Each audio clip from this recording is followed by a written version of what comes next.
Oh, hello. Welcome to SportsTalk Philadelphia. We're coming at you hot after a fierce Eagles win. That's right, we're 6-1. The Sixers aren't doing so hot, but the Flyers are keeping it even keel. We're going to talk about it. I got a great bunch of panelists. Check it out after this intro. 7, 6, 5, 4, 3, 2, 1. You'll never have the sacred stone. Oh, this you crazy mother.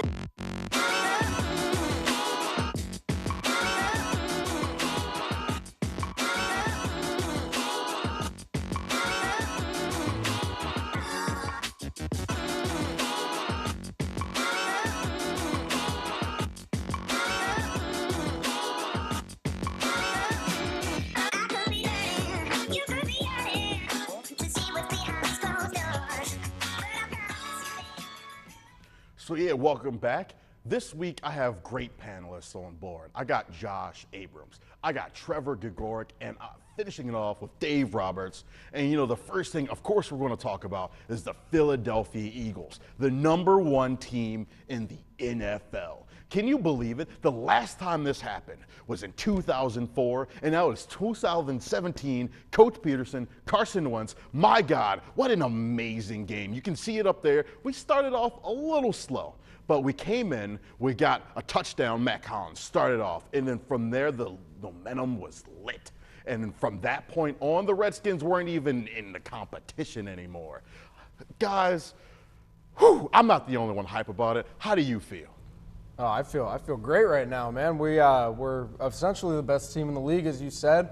You said we got off to that sluggish start there. We were able to finish it off. We were able to come back and perform well, like the team, using the weapons that we have.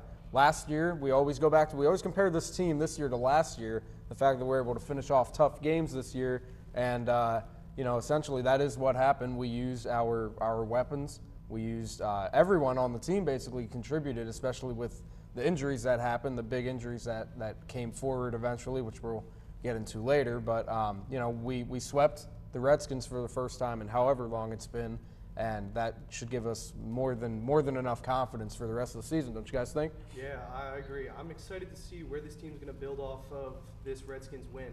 I think individually, each player is stepping up, and I think as a team, we're gelling as a whole, which is good to see.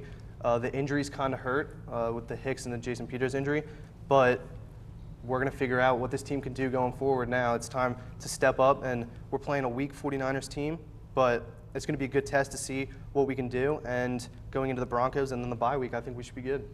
Yeah, I feel it all depends on Carson Wentz. He looked like the man out there. He looked like I'm not saying Jesus is like the right term, but he looked like Jesus. I'm just saying he looked special out there. And I think if he keeps building off of this and keeps going up, it's going to be really good. I don't know what else to say.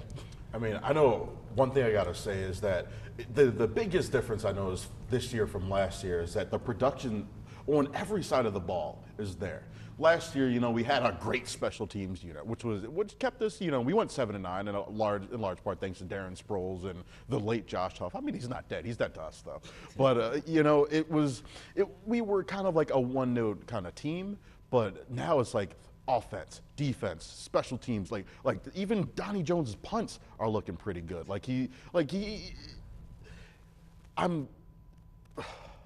You caught me at an emotional time in my life. Because growing up an Eagles football fan, the last time I was this excited was when we were in the Super Bowl, as we all remember, against the Patriots. I would largely say that this team is much more impressive than the Patriots are now. And it's just a beautiful thing. It's production all around. Everybody's getting a turn to get some catches, getting in the end zone. Carson Wentz threw 4 touchdowns. Matt Collins, every time he came in, every time he comes in this year, he does his job. He catches the ball. Carson Wentz is able to really trust these receivers. And you notice one thing that he does now that he didn't do last year a lot, and I don't know if this is because of Peterson or if this is because of Wentz growing more confidence, the deep ball. The deep balls, he hit Matt Collins on the deep ball. Yeah. My God, I'm so sorry. Like I said, I'm emotional, but like Trevor, I'm going to come right to you now. Just you see Carson Wentz potential MVP. Right. Do you think that it's only week 7 or week 8? Week 7. Yeah, it's week 8 now. But after 7 weeks of play, do you think he showed MVP, like the full, like you vote for him right now, or do you think somebody else is going to creep up behind him? Up until now, I would say he's the leader for the MVP, leading the NFL in touchdowns, and he's making good decisions. You know, I know we talked earlier this year about him getting the ball out of his hands, making good decisions, and I think he showed that now. He's maturing over the course of the season, which doesn't always happen with a quarterback. But yeah, up until now, I would say 100%. Yeah, and I'm going to jump off of what Trevor said and look at the fact that we have so many more weapons on offense this year than we did last year. And that, Kyle, is probably another big reason to what you were saying earlier about, excuse me, why we're going deep a lot of plays now. It definitely helps when we convert on those plays because it boosts the confidence of everyone, not only on the team, but it boosts the confidence of everyone in the city of Philadelphia. The fact that we were able to go deep to a rookie wide receiver out of North Carolina, not too big of a football school, but you know, like I said, you know, like we've all been saying, we're just clicking on all cylinders right now. We can't be stopped, and when we come into this upcoming week playing an 0-7 49ers team, I don't see the momentum stopping anytime soon. Yeah, I feel like he's going to tear that defense apart. I mean, we always talk about I mean, he has so many weapons. I feel like at that point he might as well be like, all right, take a little rest. We'll put in Nick Foles. I mean, it might happen. You don't know. At this point, yeah, I feel like he's the top quarterback in the league right now. I feel like he definitely is playing like an MVP candidate. And it's great because, so when you think about players like Nelson Aguilar and Wendell Smallwood, two Eagles players who I was kind of scared to see, you know, get targeted with the football or having to carry the football. Now this year, they're two of my favorite offensive players. It's crazy how that switch was just flipped. And so, you know, when we talk about injuries, of course, you know, the Eagles, we've struggled with injuries this year. We lost some key players.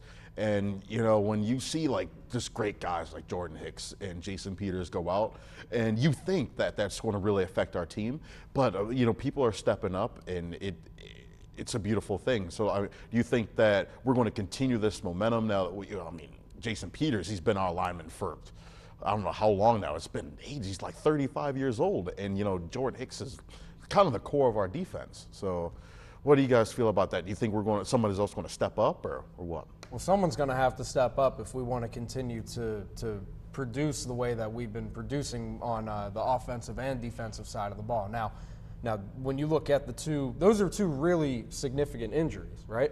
You said Hicks was the core of our defense, and I'd like to think he was the quarterback of that linebacking core. We're definitely going to need health from Michael Kendricks. We're going to need health from Lane Johnson. We're going to need health from everybody if we want to continue to raise our momentum and finish a highly ranked team. You know, I think losing Peters, I feel like there were more people than not, including myself, that were expecting him to get injured and to go down, but I wasn't expecting that serious of an injury. Those two injuries that both Hicks and Peters incurred, two leg injuries, injuries that you can't recover from in a matter of 8 or 9 games. So once you found that out, you kind of had to face the reality of, okay, we're not going to have these guys back again next year. So we're going to need a lot of bench players, a lot of practice squad players to step up if we want to keep on supporting our other great players. Yeah, I'm pretty confident that we're going to have some players step up. I think this is the moment of the season where we're going to see what kind of team the Eagles really are. Can players step up and make the big plays? Can we fill in positions of hurt players? So it's going to be the deciding factor. If we can work together as a team and we can overcome these injuries, I think we'll be in a good shape going into the rest of the season. But this is where we're going to define ourselves as a team, I think. Yeah, I feel like you can't just stop here like, oh, we lost 2 big hitters and just stop right here. Someone has to step up. It can't be like nothing can't happen. We can't just be like, oh, that's the season. Like someone has to step up and make sure they do their job, and then we can get things done. And, you know, so going into doing their job, you know, we're playing against the 49ers, an 0-17, who the Cowboys just, you know, beat 40-10. And I expect our offense, who's looking much better than theirs, to do much better. So, yeah, let's start talking about our picks. So, yeah, you know, you look at my prediction, Eagles 52, 49ers 14, Wendell Smallwood being the MVP. The 49ers have the 4th worst defense, run defense in the NFL. So I think Wendell Smallwood is going to kill it. But then you have Josh Abrams, 31-7 with Nigel Bradham being the MVP, and I can definitely see that happening. Trevor Gregoric is 42-14 legger at Blunt. I'm sure for the same reasons. Strong run offense, weak run defense. But then what's this on the screen? Dave Roberts, 24-7, but you didn't. Who's your MVP? I wish I could say his name right, but it's Vaitai. I have a good reason. Jason Peters going down. Hulavati Vaitai. I apologize if you watch this show. I'm sure you don't. Say But that if 10 you times do, fast. It's sorry. say something else. But Jason Peters going down is real. That's a big hitter right there. And I feel like him going in and he stepping up. I feel like if Carson Wentz doesn't get touched once during the game, I feel like that's MVP to me.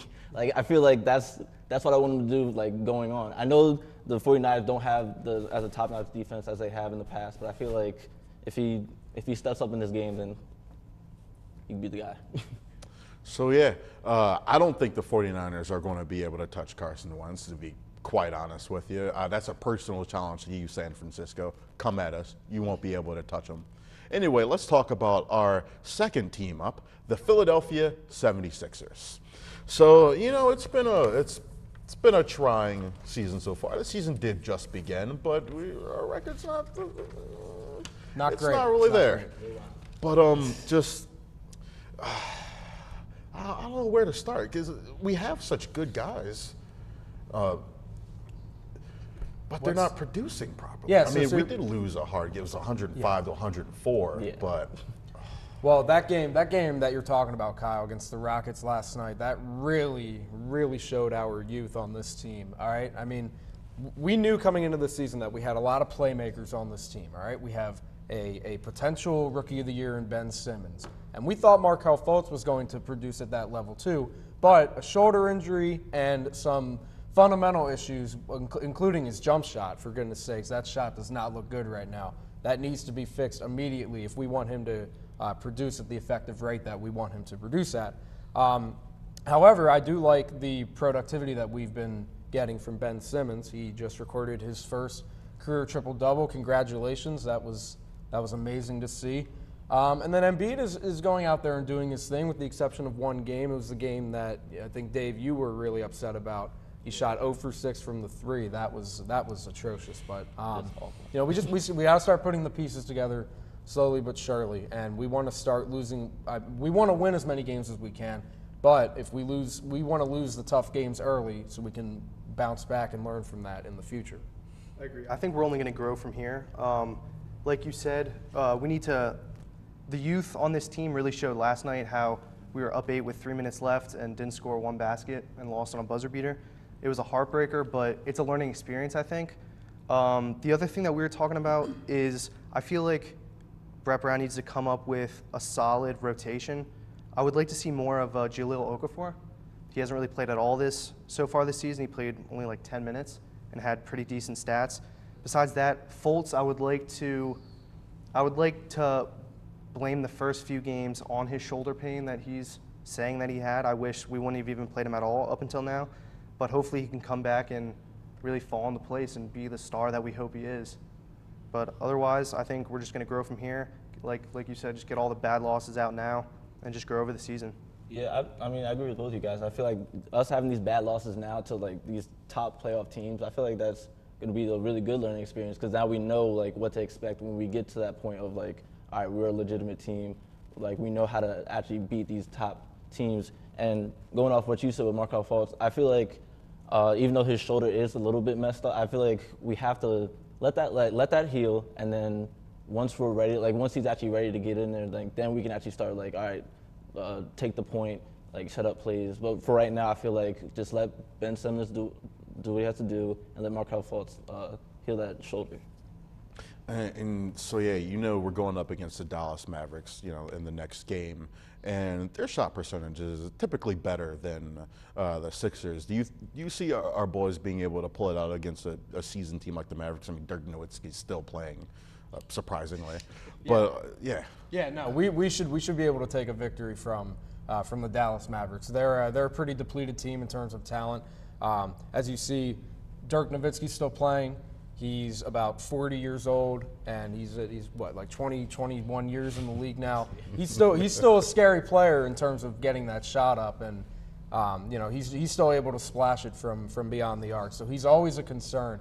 But beyond that, they don't have much talent at all. I mean, they brought in Harrison Barnes last year from the Warriors, and he produced well, about 18 to 20 points a game. But that's not enough to propel the Mavericks back to the top, you know, from where they were a couple years ago. This is a game where we need to produce really well offensively and put up at least 120 points or something like that. They don't have any defense that I know of, so this is the game where we need to blow up. Yeah, I agree. I think we should take this game with a win. I think the team should hopefully be pretty hungry after that buzzer beater loss yesterday. But we'll see what happens. Like you said, our offense should be firing against the Mavericks, and hopefully they can just win and hopefully build off that.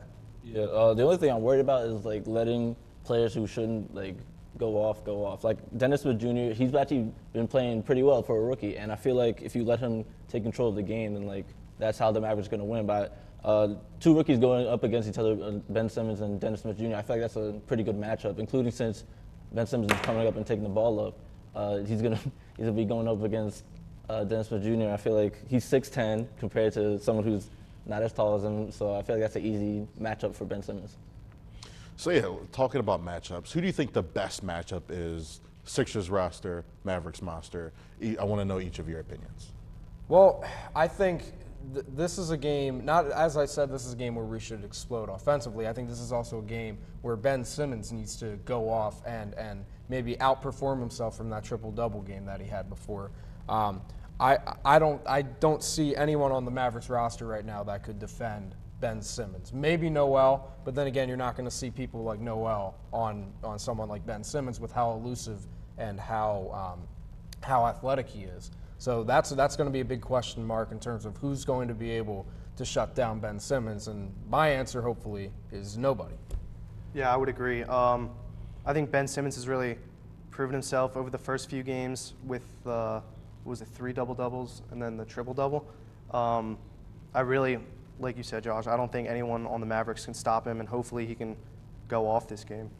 I mean, I'm not going to talk more about Ben Simmons. I want to talk about Dario Saric because last night he didn't show up. Like he didn't do anything. Like that's one of the key pieces of our team. I feel like if you're not going to do anything last night, then you might as well do something this game. So I feel like him going against Nerlens Noel would be like a good matchup because they used to be teammates, and I mean, he needs to put up points. So.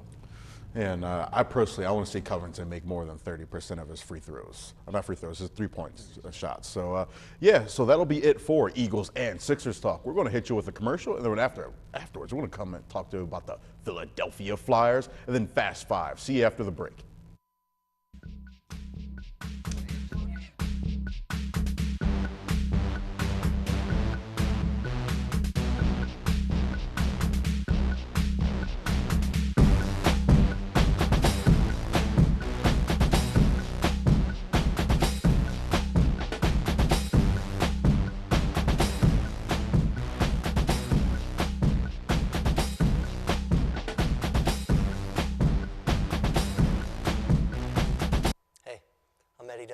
Host of LaSalle's favorite TV game show, Q&A. Do you know that LaSalle TV is an entirely student-run organization?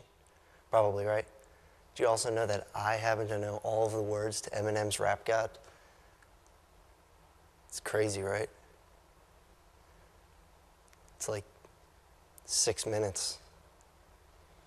I'm not going to do it here, but just trust me that I know the words.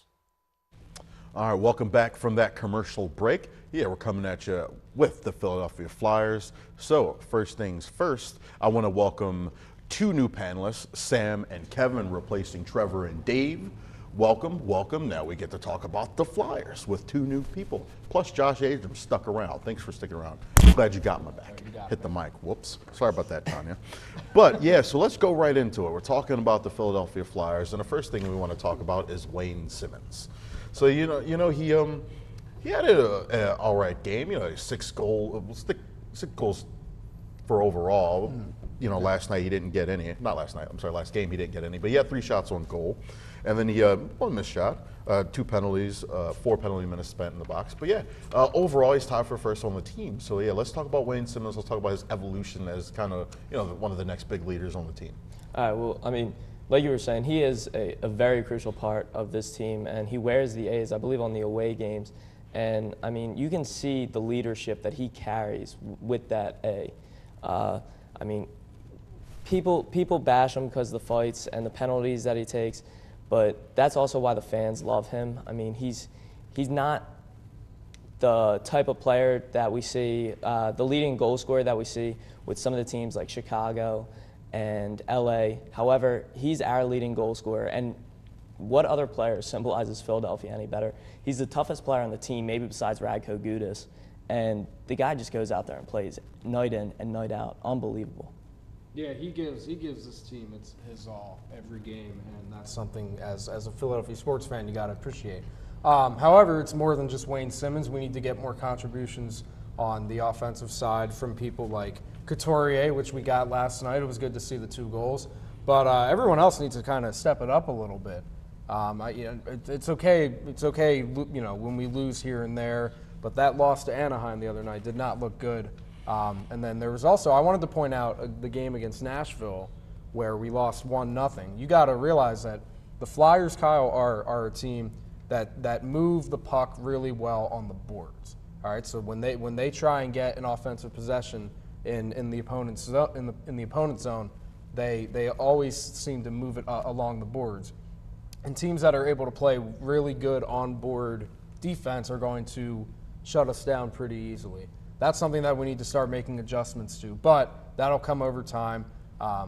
Even with the game plan that we have, I still think we have the firepower to keep up with anybody in the league.